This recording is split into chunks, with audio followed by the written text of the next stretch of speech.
नमस्कार दोस्तों, मैं Anand Kumar BCC math YouTube channel में आपका स्वागत करता हूं। आज मैं क्लास 10th के लिए जो फर्स्ट चैप्टर है, पहला जो गणित का जो चैप्टर है वो है वास्तविक संख्याएं।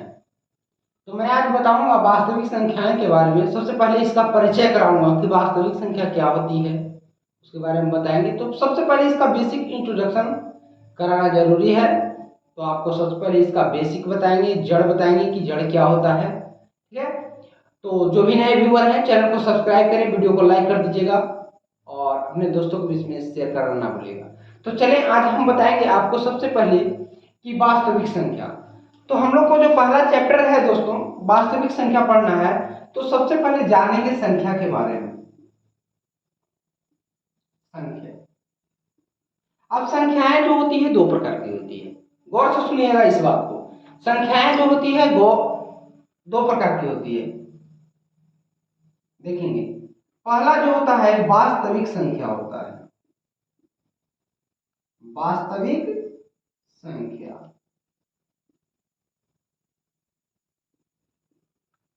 और दूसरा जो होता है वो होता है काल्पनिक संख्या।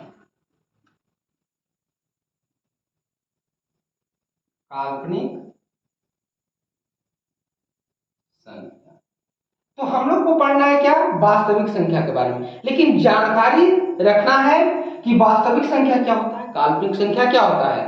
तो सबसे पहले हम जान लेंगे कि वास्तविक संख्या के बारे में जानते हैं, जिसके अंतर्गत हम लोग जो पढ़ते हैं, क्या क्या पढ़ते हैं प्राकृत संख्या।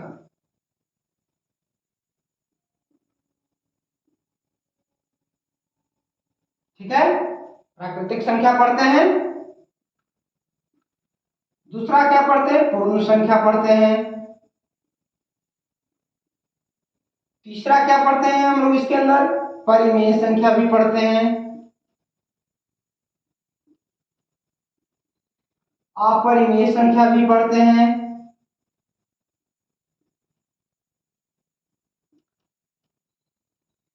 और क्या फिर पढ़ते हैं हम लोग, ये हो गया प्राकृत संख्या, पूर्ण संख्या, परिमेय संख्या, अपरिमेय संख्या हो गया, और फिर पूर्णांक हो गया। पूर्णांक भी हम लोग पढ़ते हैं। अभाज्य संख्या भी पढ़ते हैं। ये सब चीज हम लोग क्या करते हैं, वास्तविक संख्या के अंतर्गत पढ़ते हैं। तो सबसे पहले इसको मैं खत्म कर देना चाहता हूं, क्योंकि आपको तो पढ़ना है वास्तविक संख्या। तो मैं थोड़ा सा इस पे चर्चा कर देता हूं आप लोग को कि काल्पनिक संख्या क्या होता है। तो काल्पनिक संख्या वो होता है जिसका कोई अस्तित्व ही नहीं है। काल्पनिक का मतलब क्या हुआ, अस्तित्व ही नहीं है। जैसे अगर आपको बोल दिया जाए कि x² + 3 = 0, इसका वैल्यू क्या होगा। तो इसका वैल्यू जैसे x² बराबर क्या होगा, ये जो नंबर बराबर के दूसरी तरफ जाता है तो साइन चेंज हो जाता है। तो प्लस से क्या हो गया, माइनस हो गया। तो x बराबर क्या होगा, ±√3। अब इसका क्या आप निकालेंगे, तो x का वैल्यू क्या हो गया, असंभव है यहाँ पे, है ना, इसलिए काल्पनिक संख्या है। ठीक है, आगे 11th क्लास में पढ़ने के लिए 11वीं में है, वैल्यू निकलता है, लेकिन हम लोग को नहीं पढ़ना है, हम लोग को पढ़ना है वास्तविक संख्या। तो ज्यादा दिमाग पे जोर देने से मतलब नहीं है। तो सबसे पहले हम जानेंगे यहाँ पे प्राकृत संख्या के बारे में कि प्राकृत संख्या क्या होता है, जिसे हम लोग इंग्लिश में नेचुरल नंबर कहते हैं। नेचुरल नंबर कहते हैं, यानी अगर ज्यादा तेज बोल रहे हैं, जल्दी जल्दी बोल रहे हैं तो बोलिएगा आप लोग। नेचुरल नंबर जिससे हम लोग n से डिनोट करते हैं। ठीक है, इसको प्राकृतिक संख्या को n से सूचित किया जाता है। और सबसे पहले जानेंगे हम इसके बारे में कि प्राकृतिक संख्या कहते किसे हैं। एकदम छोटी छोटी बात को लेकर चल रहे हैं, ताकि आपको एग्जाम में एक भी क्वेश्चन नहीं छूटेगा। इसका गारंटी है, मैं ताल ठोक कर कहता हूं इस बात को, एक भी क्वेश्चन नहीं छूटेगा। देखिए, तो प्राकृतिक संख्या किसे कहते हैं, बचपन से ही पढ़ते आ रहे हैं हम लोग। गिनती की संख्या को क्या कहते हैं, प्राकृतिक संख्या कहते हैं। जैसे हम लोग 1 2 3 4 5 डॉट डॉट डॉट डॉट घर तक अपने लिखते चले जाइए, कोई फर्क नहीं पड़ता। ये क्या हो गया, प्राकृतिक संख्या हो गया। समझ गए ना बात को। अब चलिए, अब क्या है पूर्ण संख्या। पूर्ण संख्या को हम लोग बोलते हैं होल नंबर। ठीक है, सभी लोग जानते हैं होल नंबर, यानी इसे W से हम लोग सूचित करते हैं, W से डिनोट करते हैं। तो W बराबर क्या होता है 0 प्लस n। इसका मतलब जो हो गया कि वैसी संख्या है ना, जब प्राकृतिक संख्या में जब 0 को हम लोग शामिल कर देते हैं तो क्या कहलाता है, पूर्ण संख्या कहलाता है। जैसे अगर आपको देखिए 0 1 2 3 4 5 डॉट डॉट डॉट डॉट घरे तक लेके चल जाइए, है ना, तो ये क्या हो गया, पूर्ण संख्या हो गया, है ना। इसके बाद हम लोग जानेंगे परिमेय संख्या। इंपॉर्टेंट है आपके लिए, सबसे ज्यादा इंपॉर्टेंट परिमेय संख्या है और अपरिमेय है। तो सबसे पहले जानेंगे परिमेय संख्या के बारे में कि परिमेय संख्या क्या होता है। मैं यहाँ पे आप इसको हटा दूं, चलिए। तो सबसे पहले देखेंगे परिमेय संख्या। तो परिमेय संख्या किसे कहते हैं, मैं यहाँ पे बताता हूँ भाई, ध्यान देंगे आप लोग, रहने दीजिए, मैं यहीं पे बता देता हूँ। चलिए, परिमेय संख्या क्या होता है, परिमेय संख्या जो P बटा Q के रूप में होता है।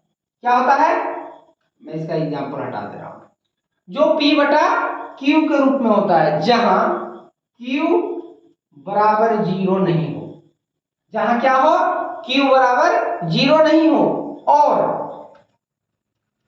और P व Q पूर्णांक हो। पूर्णांक मतलब P और Q क्या हो, पूर्णांक हो, तो उसे क्या कहेंगे, परिमेय संख्या कहेंगे। जैसे एग्जांपल में हम लोग लेते हैं, जैसे 0 क्या है, परिमेय संख्या। क्यों, क्योंकि इसका जो डिनोमिनेटर होता है, जो हर जो होता है उसमें 1 साइलेंट रहता है, हाइड रहता है, छुपा हुआ रहता है। ये क्या हो गया, P बटा Q के रूप में है। 0 भी पूर्णांक है और 1 भी पूर्णांक है, इसलिए ये परिमेय संख्या है।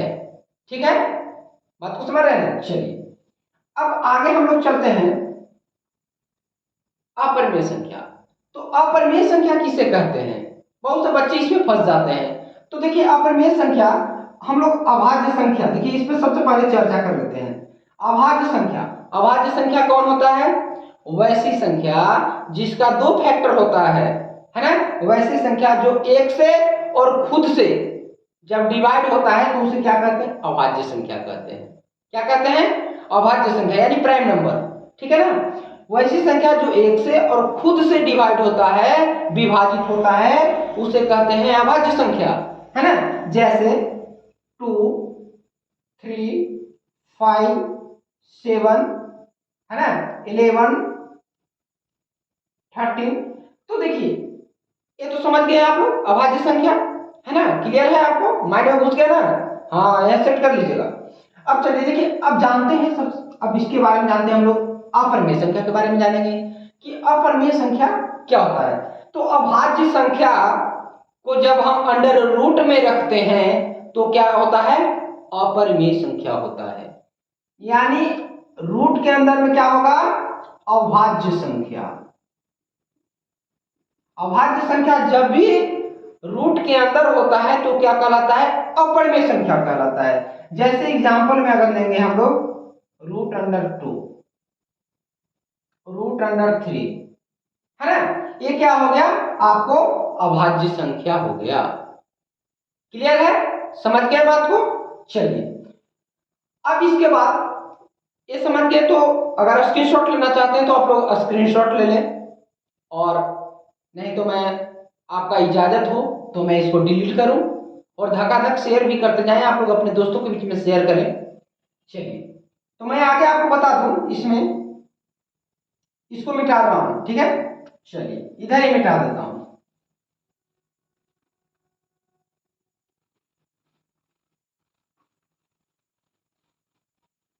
अब इसके बाद जो आपको इंपॉर्टेंट है, इस चैप्टर में जो इंपॉर्टेंट है वो क्या है, यूक्लिड। यूक्लिड प्रमेय पढ़ना है, यूक्लिड विभाजन का प्रमेय पढ़ना है। तो यह क्या होता है, सबसे पहले जानेंगे कि यह क्या होता है, यूक्लिड विभाजन का प्रमेय क्या है। तो यूक्लिड का प्रमेय क्या है भाई, हम लोग बचपन से भाग बनाते आ रहे हैं, भाग देते आ रहे हैं। क्या भाग देते आ रहे हैं, जैसे हम लोग भाग देते हैं ना 2 में 5 से, तो क्या होता है, 2 दूनी का 4, 1 बच गया शेषफल। इसको क्या कहते हैं, शेषफल कहते हैं, है ना, समझ रहे हो ना बात को। यानी इसको इंग्लिश में बोलते हैं रिमाइंडर। ओ सॉरी, हाँ ठीक है, इसको बोलते हैं भागफल, क्वाड्रेंट क्यू से, ठीक है ना, इसको डिवाइडर बोलते हैं। तो ये सब छोड़िए, शेषफल हो गया, भागफल हो गया। तो यूक्लिड प्रमेय जो कहता है वो यह कहता है कि जैसे सपोज दो आपके पास अंक है, दो संख्याएं हैं, जब ए बी से बड़ा हो, ए जो हो बी से, ओ सॉरी, बी ए से बड़ा हो, है, तो क्या होता है इसमें, ए बी से बड़ा हो तो क्या होगा इसमें, ए बराबर होता है बी क्यू प्लस आर, क्या होता है बी क्यू प्लस आर, और इसी को हम लोग क्या कहते हैं, यूक्लिड विभाजन प्रमेय बोलते हैं। क्या बोलते हैं, यूक्लिड विभाजन प्रमेय बोलते हैं। तो जानेंगे कि ये क्या है, ये तो दो संख्या है ए और बी है ना, बी क्यू, क्यू क्या होता है भाई, क्यू है आपका भागफल, और आर क्या है, शेषफल, जो अभी हम आपको बताते चले, यही चीज है, भाग देना है सिर्फ, और कुछ करना नहीं है। इसी को यूक्लिड विभाजन प्रमेय कह दिया। जैसे इसी को अगर हमको लिखना हो तो ए बराबर हम क्या करेंगे, 5 लिख देंगे बाबू, और बी बराबर कितना लिख देंगे, 2 लिखेंगे। तो इसको हम इस फॉर्म में नहीं लिख सकते हैं, 5 बराबर क्या आ गया, बी है 2, और भागफल क्यू के जगह पर कितना है 2, और प्लस शेषफल कितना हो गया आर। इसी को यूक्लिड विभाजन प्रमेय बोल दिया, है ना। जो हम लोग बच्चे से एकदम छोटा क्लास जो थे ना, नाक पोसते रहते थे, उसी समय पढ़ते थे भाग देना, और भाग वही यूक्लिड विभाजन प्रमेय पढ़े। बात को समझ गए। तो ये जो था वास्तविक संख्या का बेसिक था। अब मुझे नहीं लगता कि आपको कोई भी क्वेश्चन छूटेगा। जैसे आपको एग्जाम्पल में मैं एक एग्जाम्पल देकर बता रहा हूं, देखिए एक एग्जाम्पल देकर बता रहा हूं। जैसे क्वेश्चन इस तरह से रहेगा, 135 और 225, ठीक है, का HCF यूक्लिड विभाजन प्रमेय से ज्ञात करें। इस तरह का क्वेश्चन रहेगा। तो क्या करना है, यही कि 135 से डिवाइड करना है 225 को, है ना, एक बार में लग जाएगा, कितना आ गया 0,9, है ना। अब क्या करते हैं कि जो शेष रहता है, अगर इससे छोटा हो गया शेषफल तो शेषफल से फिर क्या करते हैं, 135 में भागा दे देते हैं एक बार।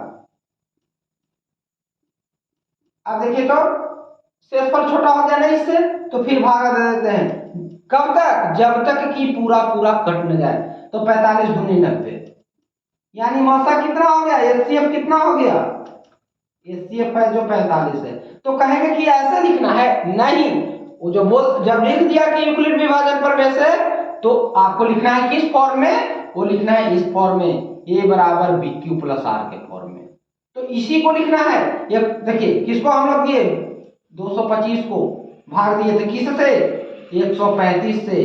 कितना बार लगा था, एक बार लगा था, और शेषफल कितना आया था, 90 आया था, कोई दिक्कत नहीं। फिर हम लोग कितना को भागा दे रहे थे, 135 को भागा दे रहे थे, किससे भागा दिए, 90 से भागा दिए। भागफल कितना आ गया बाबू, 1 आ गया, और शेष कितना रह गया था, 45 रह गया था। कब तक देना है, जब तक पूरा कट न जाए। अब देखिए, अब किसको भागा दिए हम लोग, 90 को भागा दिए, किससे दिए, 45 से दिए। कितना बार में कट गया, 2 बार में। शेषफल कितना आ गया, 0। जब शेषफल 0 आ जाए तो यहाँ पे स्टेप मेरा निकल गया। अब इसी को लिखेंगे पहला चरण, दूसरा चरण, तृतीय चरण, इस तरह से करके हमको सॉल्व करना है। तो ये था आपका बेसिक जानकारी वास्तविक संख्या का। मैं आप लोग के लिए प्रतिदिन एक एक वीडियो प्रोवाइड करवाऊंगा प्रत्येक चैप्टर का। जैसे कल मैं आपको 1.1 पूरी तरह से समझाऊंगा, इसका गारंटी है 1000%, 1000% गारंटी है कि आपको समझ में आएगा, और एक भी क्वेश्चन नहीं छूटेगा, ये मेरा वादा है आपसे। तो आप लोग चैनल को सब्सक्राइब नहीं किए हैं तो प्लीज चैनल को सब्सक्राइब करें, वीडियो को लाइक करें, और अपने दोस्तों के बीच में शेयर करना ना भूलें। जय हिंद, थैंक यू।